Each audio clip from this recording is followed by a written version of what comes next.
school week, but thanks for coming to be a part of this. We have a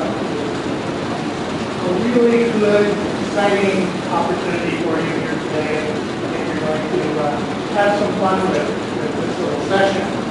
Our guest speaker today is a distinguished alumni from the Monfort College of Business for this year. He will be honored this evening at a dinner and then also at another event afterwards. And so we're really, really pleased to have Masoud Shirazi here.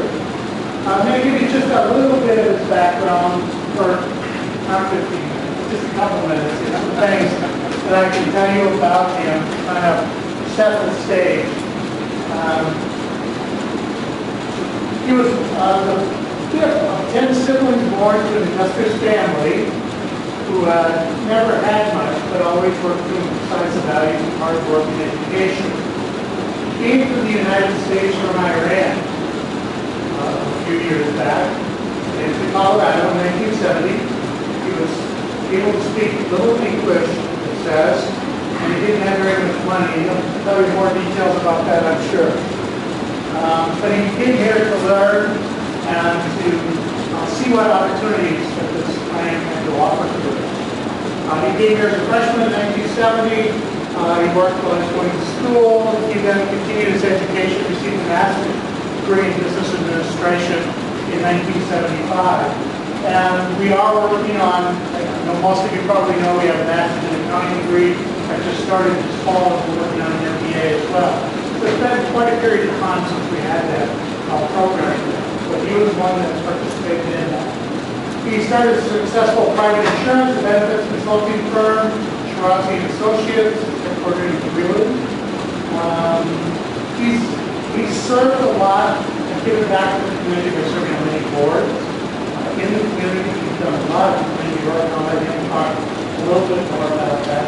But he's been a great friend both to Greeley, to UNC, and MCD over the years. And so we're very, very happy and honored to have him here today and to speak to you. So, very well.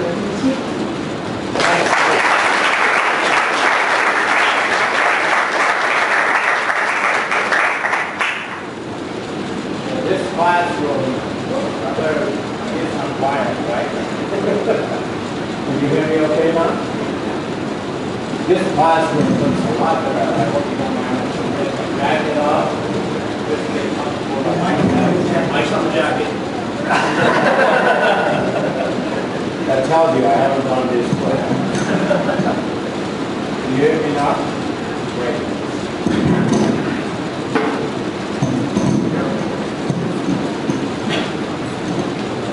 There we go. Well, thank you. Thanks, Nick. That was a great introduction. The professors most of the time didn't introduce me this way. But I'm really excited to be here. And as I mentioned to Dean, I want this little session to be very open, a lot of interaction. I want you to ask a lot of questions. Why do I have an accent? Or whatever you want to ask, that's a fair question. And as Dean introduced me, I'm Masoud Shirazi, and you can call me just by Masoud. The best way to remember my name is like my suit, right? And I got to share a little story with you. I serve on the bank of the board locally, and we always teach the employees to make sure remember the name of the repeat customers. So one day I walked in the bank, this young lady that basically she was behind the counter, she said, "Do you have a nickname that I can remember your name?" I said, "Sure, it's Masoud, it's like my suit." Great. So a couple of weeks later I was in the bank and I walked in and she's smiling, and so I walked in to make a deposit and she said, "Hi, my shirt." But I've been called a lot more, so you can call me anything you would like to. I'm going to give you a little background about where I came, and the great time that I had in this university, as I said, the classes were not this fancy. As a matter of fact, I was talking to Professor Judge Crosby. These rooms were very, very cold in the winter time, very, very hot in the summertime, and the chairs were not this comfortable. So it's been great that, what they have done with this building, and every time I come to this building, brings a lot of memories back, and a lot of good memories.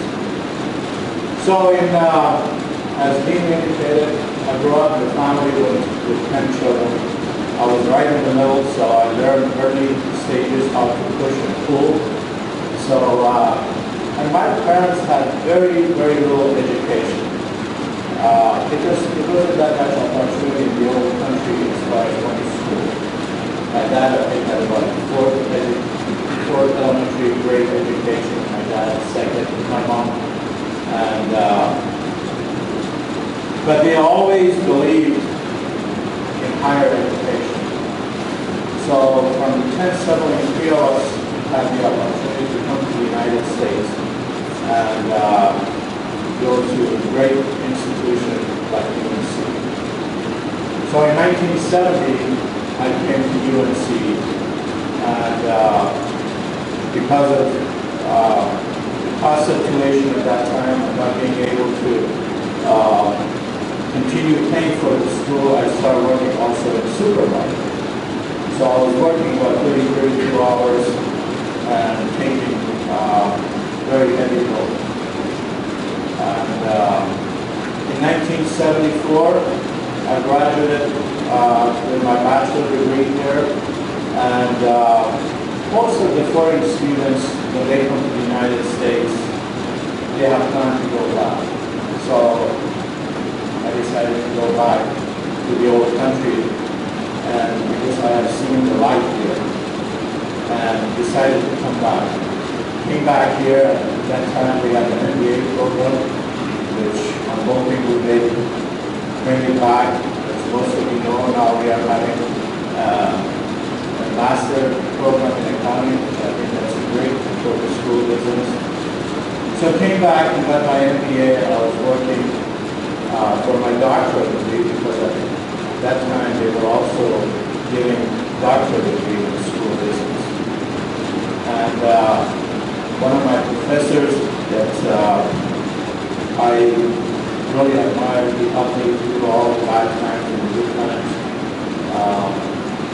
He basically recommended for me to talk to some insurance companies. And they recruited me right out of college. And in 1976, I started my own business selling insurance. So, and the rest of it is history.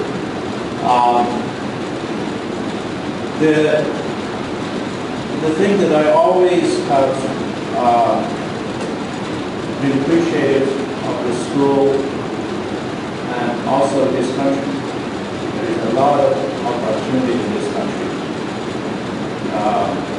When they say this is the land of opportunity, and you basically can accomplish anything that you want, I agree with that 100%. And I know right now with the way the economy is, and some of you may be graduating in the next couple of years, you're all concerned and you're all thinking about, well, am I going to have a job? Is there an opportunity for me or not? But let me say this, that first of all, still this country is one of the best countries in the whole world. Okay? And the opportunities are always here. It doesn't matter what you want to do. Is it tougher? Yes. But when things get tougher, at the same time, in my opinion, there are a lot more opportunities. Every time you turn TV on or you turn a paper or whatever, you read or you hear that right now the real estate is a bad market. Everybody's losing money on their homes, on the real estate investments that they have. same time, there are a lot of opportunities for those people that they would like to get involved as far as getting involved in purchasing homes or commercial real estate or other type of real estate.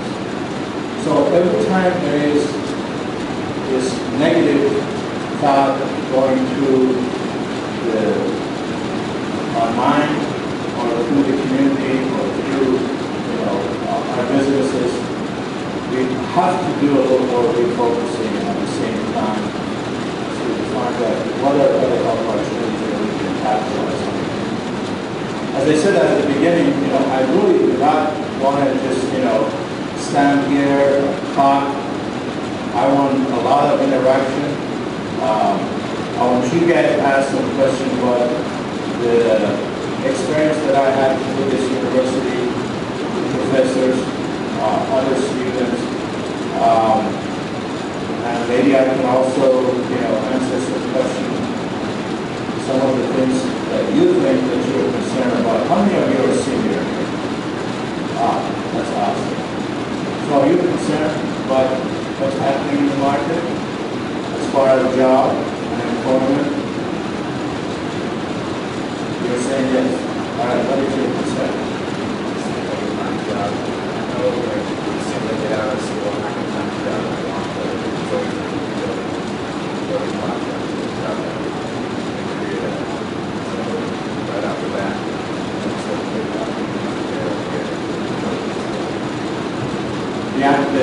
I think the answer was that he's concerned about the first that basically you're concerned because you're getting out of school and you don't think you will have a job on it. Well, I know I'm going to have a job. It's just, I know right off the bat I'm going to get a job I want. What kind of job would you like to have? Something in graphic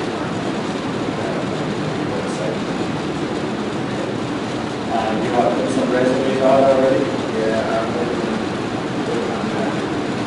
Yeah, that's some kind of job on there already. Before I graduate. Well, this kid sitting over here is my son, and we go to school, and he's senior too.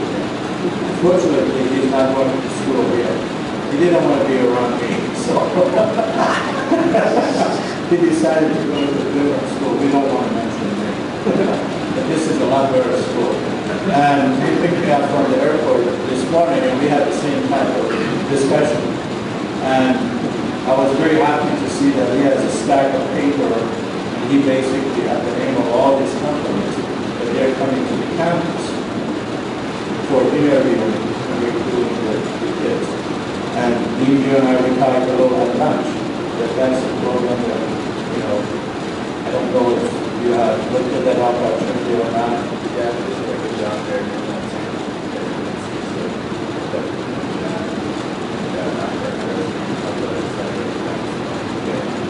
Let me ask you this question. With the provost being here and also the Professor Krosky and the dean, what school can do to help you in a situation like that? Being very frank and open, because I think, at the same time I have the privilege of serving on the advisory board of the dean. So it's important for us to hear as far as what we can do to help people like you. Well, I just like a reputation of this and that, and some huge ability to actually graduate. Did you guys hear what they said? They said being a part of the Monfort College of Business is a huge, huge advantage. I want to make sure everybody heard that. Go ahead. I've learned a lot. I have a student living job here, so I've learned a lot. I've got a lot of relationships with professors, other people, administrators, and stuff like that. So it's really like a good school. But our organization was pretty excited to just get my name out there and stuff like that. So Well, let me go back to my background. Let me go over here. After 6 days living in the United States and not knowing any English, find out that at the same time I had only about $250 left, and I got to start school. And I was fortunate that I was living in my brother's house, so I asked him that I need to get a job. He laughed at me. I said, no, I'm serious. I got to get a job, or I will not be able to go to school. So to make a long story short, he knew the manager in Super. Well, he went out the application, he filled out the application, he did the job and everything, and I showed up for the work. And I don't want to go through all the story as far as how many times I almost got fired because I didn't know the difference between marshmallow and cotton balls. And this is the true story because those days we didn't have everything, scanned through the check register. So everything was stamped with the price, right? And sometimes the price was not on the package. And so I'm signing grocery, and the checker had this bag of cotton balls. I'm sorry, the marshmallows. And we didn't have marshmallow in the old country, but we had cotton balls. So he was asking me to go check the price of the marshmallow. Well, I went to the pharmacy, not knowing the language. I was trying to ask the pharmacy the price of the cotton balls or marshmallow. Basically, he's trying to tell me that's not my department. I don't know the price. So, to make a long story short, I worked very hard and they kept me. And as a matter of fact, when they opened the supermarket over here, they transferred me over here. And again, in my opinion, when the market is tough as far as jobs, then basically you have to get tougher and you have to get a lot more aggressive to get out there and look at different opportunities.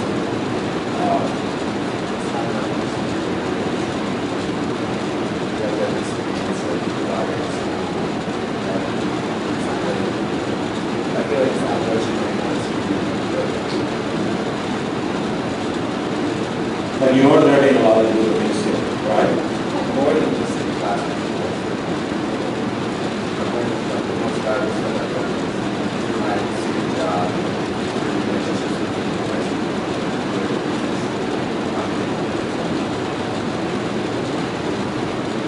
Well, good luck to you. And the other thing that, if there's any of you who are going to be any help, talk to you afterward or, calling me, anything I can do to help, I would want to do so. But there were a couple of people over here that you said you are not concerned about the job. Okay? Tell me your opinion.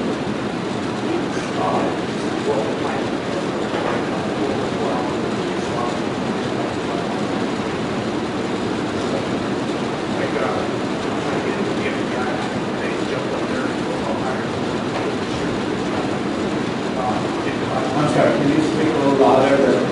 I'm trying to get on with the FBI, and I know that they're hiring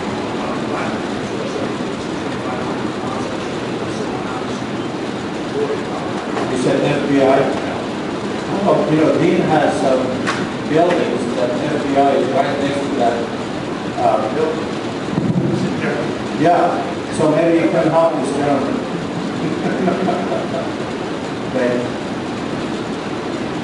Again, as I said, I want to have a kind of interaction because I did not really prepare for any speech or anything like that, to just talk to you and get something. Since I'm not exactly familiar, can you explain what your business does?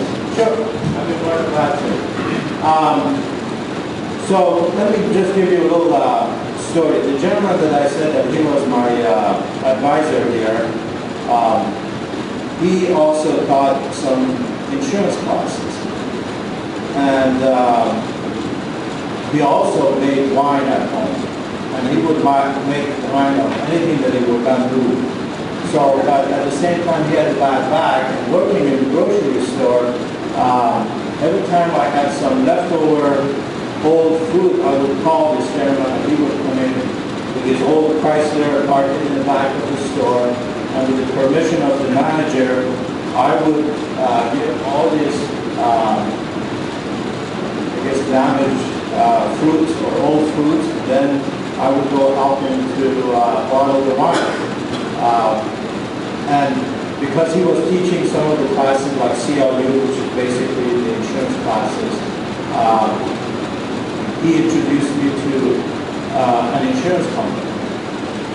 And the general manager of the insurance company came down here and wanted to interview me.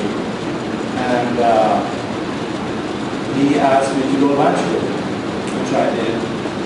And he was a very healthy person. At lunch he had some salad, and as a dressing he had buttermilk, so which doesn't sound that great. But I knew he's buying lunch, and I was just, a hungry student with no money. Well, when he's having his salad, I had a big steak, mashed potato, and dessert. And then he asked me that if I know anything about the insurance industry. I said, no. He said, do you have insurance? I said, yeah, I got some liability insurance on my 62 Curling. He said, no, I'm talking about the life insurance, health insurance. I said, no. So he asked about my family, and I told him that we had 10 kids in our family. And he said, well, what would happen if your dad would die? Who would take care of all the kids? And basically I said, well, the uncle, aunts, other children, that they're older. And to make the long story short, he asked me at the same time, how much money would I make if I worked full-time at the supermarket? And I said about $1,100. I exaggerated. And after the interview, he said, I will guarantee you $1,500 a month for 1 year if you come work for me. And I didn't think that's a bad idea.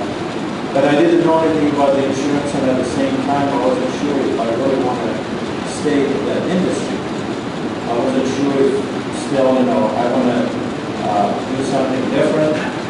Actually, I was very interested in the banking industry, which I'm glad I'm not in today, because the banks are not doing well.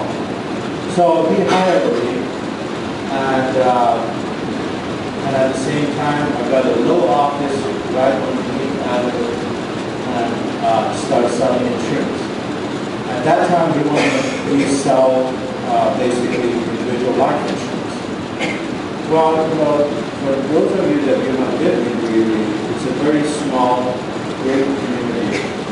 But at the same time, insurance is not a product you can call anybody and sell. You got to know people.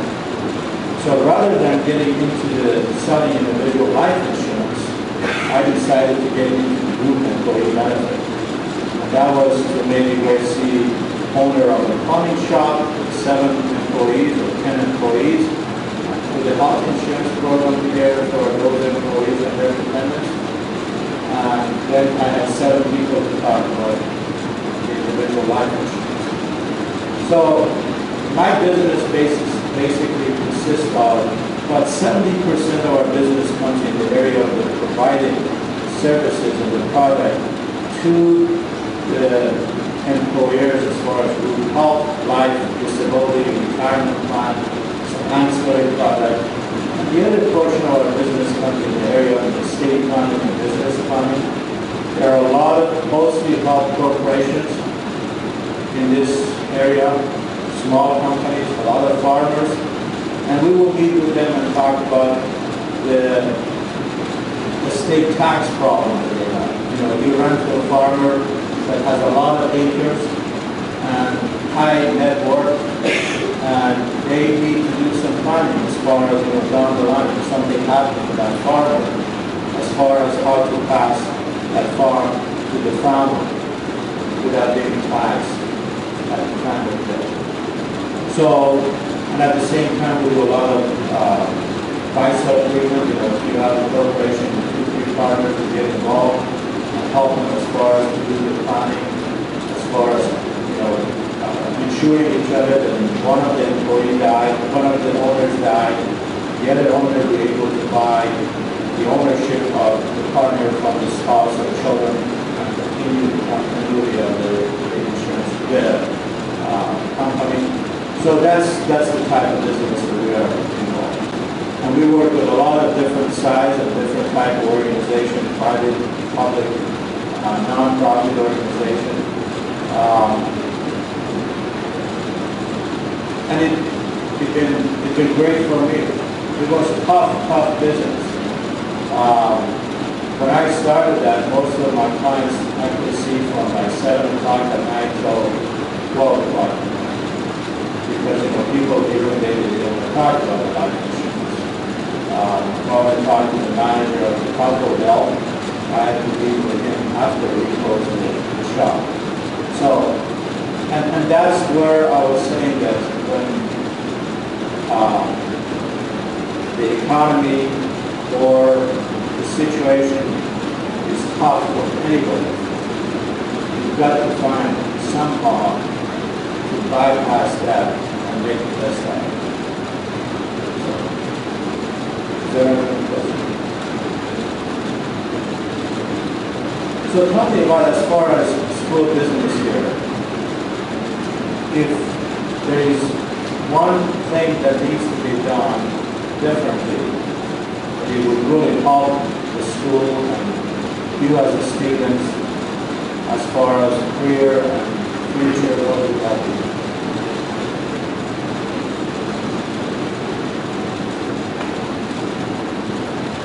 Nobody had. Go ahead. Well, actually, I was kind of thinking, since you're in like the business world, if you can answer that, since when you were here, what do you think that would need to be changed now that you're actually out in the business world?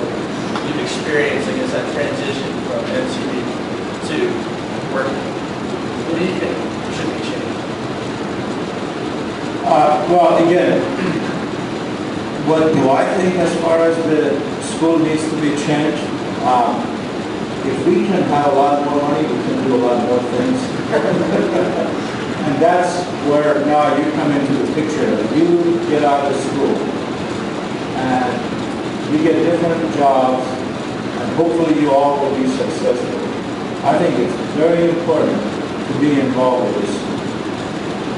You've got to always remember that when you were over here, and again, unfortunately with the state fund, I'm sure Dean and Provost and everybody wants to do a lot more for this college, university overall for the students, but unfortunately that's not due. Okay. I've been very, very pleased with what I have seen, especially in the Monfort College of Business the last few years. It's not only the building, it's not only the programs, and also the quality of the professors from the top. When I was going to school over here, we really didn't have a lot of speaker comes in. And sometimes it was at luncheon class or breakfast class. How many of you have come to some of those luncheon meal or attended some of those meetings when Ian brings in some of the top-notch executives here? Anybody gone to one of those? I encourage you very much because these are great people with a lot of experience that they can give you great information. Let me share, I don't know if you have named anything after Bill Daniel here yet or not. You haven't? Okay. But Bill Daniel and his foundation has been a great supporter of this institution. And I had the privilege when I was in school here, Ken Monfort, which was basically the owner of Monfort Packing House and Feedlot, which this school is named after.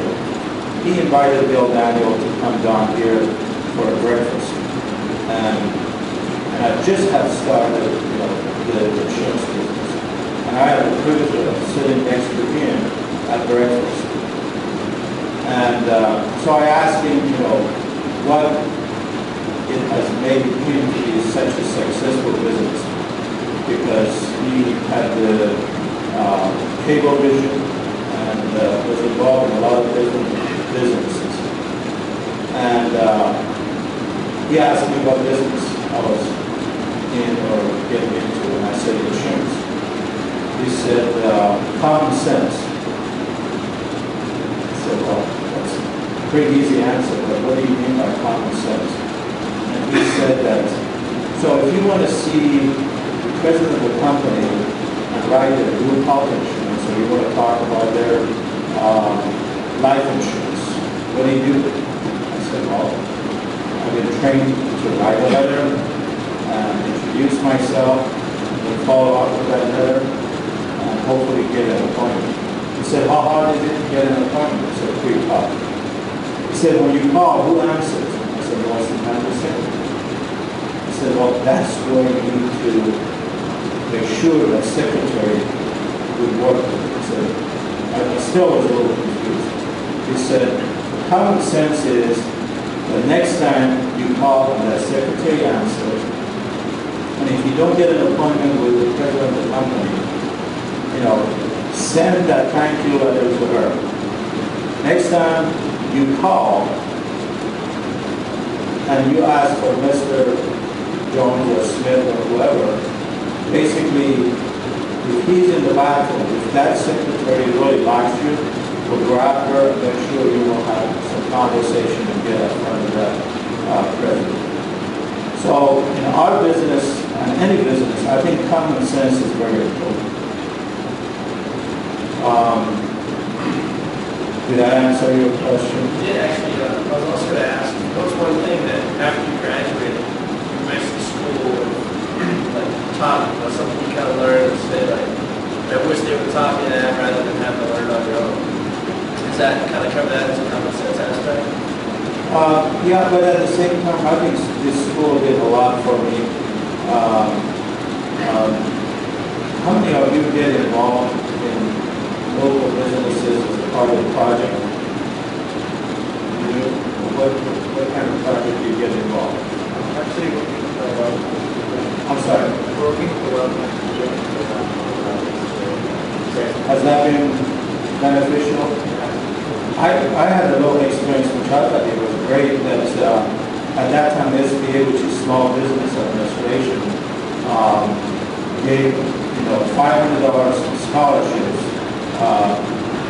available to school business for somebody that I think they gave maybe 5, 6, each one 500 for students to go and help with businesses that they had loaned with SBA, but they were struggling. And one of the professors was kind enough, and he knew that I could use $500 per wall, asked me to get involved in the project. And there was a little grocery store in Hall that has got a loan from SBA, but he was not able to pay back, and he was struggling. So my job was to go over there and do some findings why this person is struggling. What can we do to help? So with my little experience also working at the supermarket, I went and met with the owner. And it was a kind of interesting, going back to common sense, that he had one checkbook. He was writing all the checks for purchasing the inventory, the material, all the expenses for the store, and business related, along with all the personal expenses in one check. That you can't run the business from one checkbook, for tax purposes and everything else. I asked him what's his inventory, what's the total dollars that he has available as far as inventory. He had no idea how much merchandise he had, how long, how much of the inventory So it was a great experience for me. I really got involved at that time because for the $500 that I could frank. But it helped me a lot to understand what you need to do to be successful in the business and what not to be failure. And at the same time, I helped this gentleman a lot because at the time, at the end of, we were on a quarterly basis.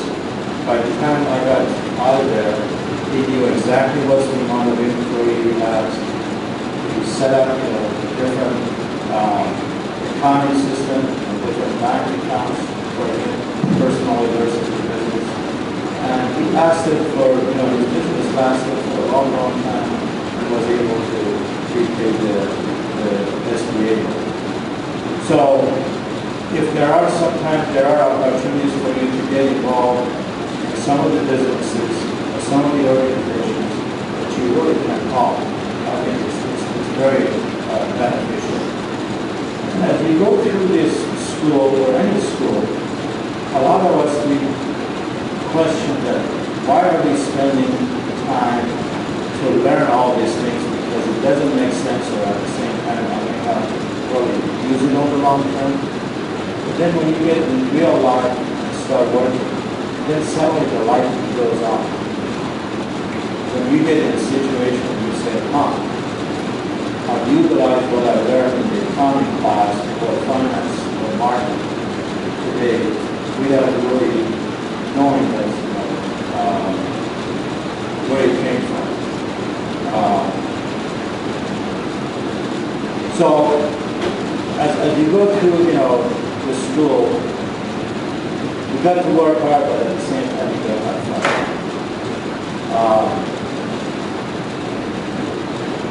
And again, going back to what I was saying before, is that it is very important for you to remember the school, the institution that helped you to get where you're going to be going, and hopefully this school will continue for many, many years. I don't know how much time we have. 2 more minutes, okay. What about some questions? Yes.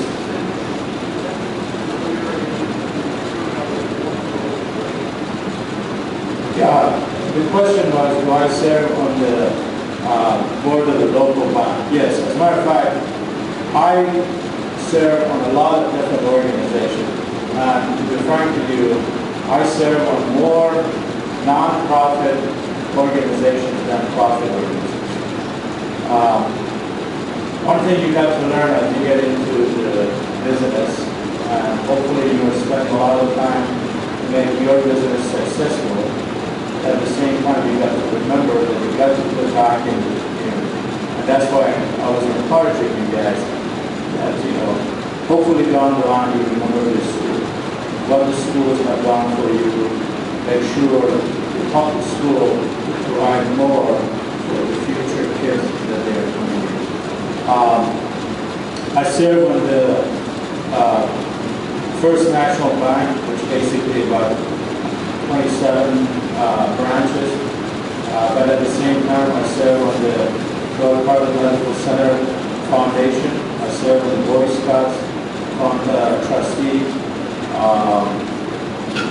better say I also serve on the board of the Greater Country Club, because this guy was telling me why I didn't say anything about that. So, in the past I have served on a lot of different boards. And as you get involved in the community and the different boards, don't just put your name down that you are serving on the board. You've got to get involved. You've got to help, whatever it is. If it's profit, non-profit, whatever type of organization it is, that you get involved. Make sure you are truly involved in helping that organization. Just don't get on the board because of the publicity or anything. Did you have any particular question you want me to answer as far as setting on the board? Yeah. Somebody else had a question. Oh, I'm sorry. I just wondered what will make you get back to me so I could Well, he was the dean. No, as I said, I really strongly believe to give back to the organization and the communities that help you to get where you are. And so after all, this institution provided me 2 different degrees, which I proudly put it on my wall in the office. Back to what I was saying as far as helping the institution, not only the institution, I saw also Professor Allen walked in. So also remember those people that they help you to get educated. Got to share a little story with you. One of the past presidents of university, at one time after he got out of the university, he was running for a political office. And he walked in my office and was asking for some help. And he reminded me that there was 2 degrees that I had on the wall. It was his signature on it, so I better help him out. So again, believe in the organization that you got where you are, and always try to put back in that organization. So, I'm Lynn Karowski, for those of you who haven't been to me before. I'm the director of the Monfort Executive Professor Program. I want to thank you for coming back here today and participating as part of the Monfort Executive Professor Speaker Series. In appreciation for that, I'll add this plaque indicating that he has served as an executive professor speaker. You can put that either on the bookcase or on the wall. We've got a base for this. You can put next to those diplomas. And I want to add to that either Masoud has humbly failed to state, or that the dean had not indicated in his introduction, that the reason we had Masoud come in today is because he's being honored as one of, I believe, 6 honored alums for homecoming. We have an honored alum dinner tonight over at the University Center, and he'll be out on the 50-yard line homecoming game tomorrow. In recognition, and I'm glad we ended on the note talking about giving back to the community and giving back to UNC because of distinguished service to UNC and being recognized by the institution as well as having received his degree from the institution. And that's part of what we tried to do with the executive professor program. Things we talked about before that was vegetables here was the idea that 35 years ago, Masoud was in this building. It's true that at this time, as I remember when I was in here, this was just a big rotunda, this was a well, and filled it in. And you could look straight up to the holes in the ceiling. But 35 years from now, hopefully, you'll be standing up addressing a future generation of businesses and giving back to the College of Business, giving back to the USC, as well as to whatever community you may be living in and working in. I'd like to thank you, Masoud, on behalf of the Executive Professor Program for coming in today. It's my pleasure.